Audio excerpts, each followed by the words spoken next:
সূরা ফুরকানের অংশ বিশেষ পড়া হয়েছে আলহামদুলিল্লাহ।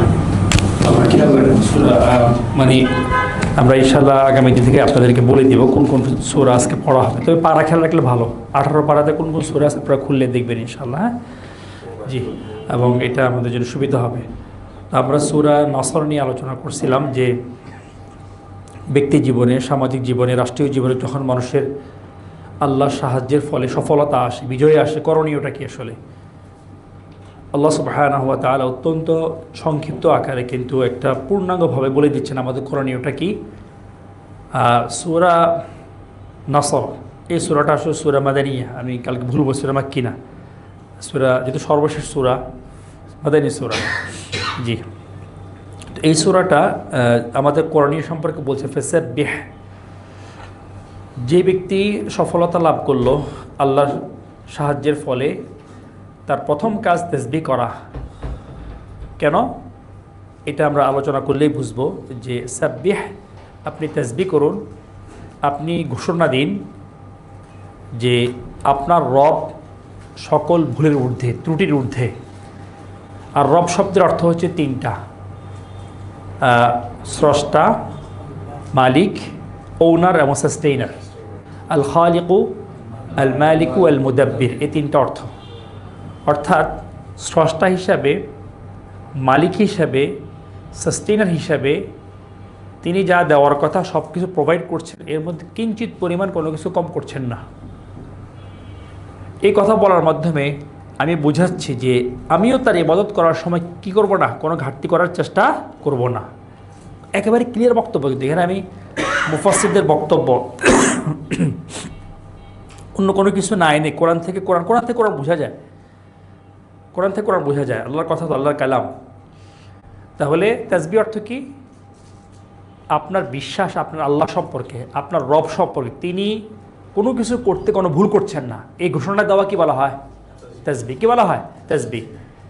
তাহলে সুবহান রাব্বিয়াল আযীম অর্থ কি? আমি তাসবিহ করার মতো তাসবিহ করছি, আমি ঘোষণা দেওয়ার মতো ঘোষণা দিচ্ছি আমার রব যিনি আমার স্রষ্টা, যিনি আমার মালিক, যিনি আমার সাস্টেইনার, কোনো ত্রুটি তার মধ্যে কি নাই, এবং তিনি সুমহান, মর্যাদাবান। বুঝে আসছে? কখন এই তাসবিহ পড়ছি আমরা? রুকুতে গিয়ে সুবহান রাব্বিয়াল আযীম। এরপর আমরা কি বলি? সামিআ আল্লাহু লিমান হামিদা। আসলে সামিয়ার পরে সরাসরি অবজেক্টটা আসে, মাফুলটা আসে। বুঝে আসছে?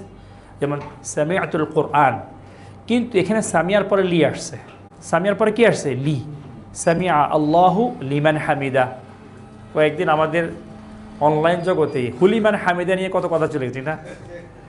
মানে সবসময় খেয়াল রাখবেন, যদি ধরেন যারা জাহেল, বিশেষ করে জাহেল মোরাক্কাব, মানে জাহেল মোরাক্কাব হচ্ছে কি জানে না, এটাও জানে না। বুঝে আসছে? এই টাইপের লোক কোনো একটা কিছু পাইলেই হয়েছে, বাস এটা নিয়ে সেই ঝাঁপায়া পড়ে। বুঝে আসছে? এবং সে ভাইরাল হয়ে যাবে এবং এটাকে মানে একটা পর্যায়ে নিয়ে যাবে। বুঝে আসছে? আসলে সামিআ আল্লাহু লিমান হামিদা মিলাই পড়লে সামিআ দুইটাই সহি। হ্যাঁ, খালাস। তো আসলে আমি যেটা দৃষ্টি আকর্ষণ করছি যে আপনি যখন তাসবিহটা করেন রুকুতে, তাসবিহ করে উঠে যে কথাটা বলেন এর অর্থ কি? শুনলেন আল্লাহ, হামিদাহু লিমান হামিদ, লি আসছে। বুঝে আসছে?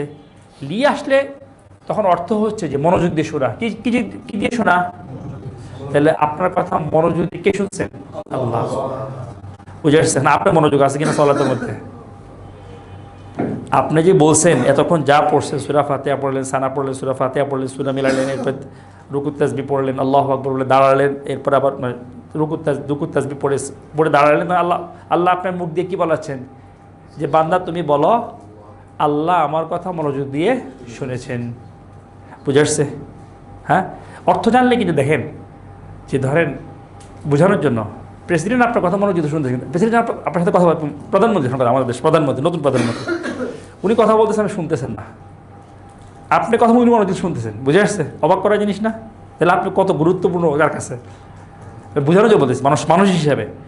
কিন্তু আল্লাহ সুবহানাহু ওয়া তাআলা এটাকেও রিমাইন্ডার হিসাবে দিয়েছেন আমাদের, আমরা যেন এটা কিন্তু শিক্ষা নিই যে আল্লাহ আমার কথা মনোযোগ শুনতেছে, আমি কি আল্লাহর কথা মনোযোগ শুনতেছি? বুঝে আসছে? আমি কি তাসবিহ মনোযোগ করতেছি? এরপরে সুবহান রাব্বিয়াল সামি আল্লাহু লিমান হামিদা রব্বানা ওয়া লাকাল হামদ, খালাস, আলোচনা অনেক লম্বা হয়ে যাবে। আমরা সেজদা গিয়ে কি বলি? সুবহানা রাব্বিয়াল আ'লা, একই কথা কিন্তু একটু পার্থক্য আছে। আমি আমার যে সুউচ্চ রব, আ'লা এবং আযীমের মধ্যে পার্থক্য হচ্ছে, আযীম হচ্ছে সম্মানিত, মহিমান্বিত, আ'লা হচ্ছে উপর, অবস্থানের দিক থেকে উপরে, মানে আল্লাহ দুই দিক থেকে উপরে, সম্মানের দিক থেকে উপরে, অবস্থানের দিক থেকে কি উপরে, বুঝে আসছে? তাহলে সেজদাতে গিয়ে আমি আমার সুউচ্চ রব, মানে যিনি আরশের উপরে আছেন, তিনি, তার আমি কি করছি? তিনি সকল ভুলের ঊর্ধ্বে, এই ঘোষণা আমি কি দিচ্ছি, বুঝে আসছে? দেখেন, যখন রুকুতে যাচ্ছেন বলছেন আযীম, আর যখন সেজদাতে যাচ্ছেন আপনি আপনার সম্মানিত জায়গা, কোপাল, ঠিক না, সেটাকে মাটিতে ঠেকিয়ে, এখানেও বালাগা বা ভাষার সৌন্দর্য খেয়াল করে দেখেন, যখন মাটিতে থাকলেন আপনি নিজেকে সবচেয়ে নিচু করলেন আর তাকে সবচেয়ে উঁচু করলেন। সুবহান রাব্বিয়াল আ'লা, সুবহান রাব্বিয়াল আ'লা, বুঝে আসছে? তো এখানে তাসবিহ সম্পর্কে আরও আলোচনা আছে, আমি সেদিকে যাচ্ছি না। তাহলে আমরা যে সুবহানাল্লাহ বলি বা সুবহান রাব্বিয়াল আযীম বলি, সুবহান রাব্বিয়াল আ'লা, প্রাথমিক ধারণা পেলাম, বুঝে আসছে? আর এখানে যেটা ফাসাব্বিহ, আপনি তাসবিহ করুন, বিহামদি রাব্বিক। বিহামদি রাব্বিক হচ্ছে, আচ্ছা একটু আমি জরুরত বেশি, তো ইনশাল্লাহ আমরা আগামী দিন তাহমিদ বা হাম নিয়ে আলোচনা করবো ইনশাআল্লাহ। হ্যাঁ, ইনশাআল্লাহ আজকে পর্যন্ত থাকুক। আল্লাহ আমাদের বিপদে রক্ষা করুন। ঠিক আছে, ইনশাআল্লাহ আল্লাহ আমাদেরকে কবুল করুন। আল্লাহ সুবহানাহু ওয়া তাআলা আমাদেরকে, আমাদের প্রথম প্রজন্ম সাহাবীগণ, তারা যেভাবে কোরআন সুন্নাহ বুঝছেন, চিন্তা করছেন, আমল করেছেন, মানুষকে ডেকেছেন, আমি একটু লেগেছিলেন একইভাবে, আল্লাহ আমাদেরকে বুঝার, চিন্তা করার, আমল করার, মানুষকে ডাকার, আমি একটু লেগে থাকার তৌফিক দেন, আমিন। জাযাকুমুল্লাহু খাইর। সুবহানাকাল্লাহুম্মা ওয়া বিহামদিকা আশহাদু আল্লা ইলাহা ইল্লা আনতা আস্তাগফিরুকা ওয়া আতুবু ইলাইক। আসসালামু আলাইকুম ওয়া রাহমাতুল্লাহি ওয়া বারাকাতুহু।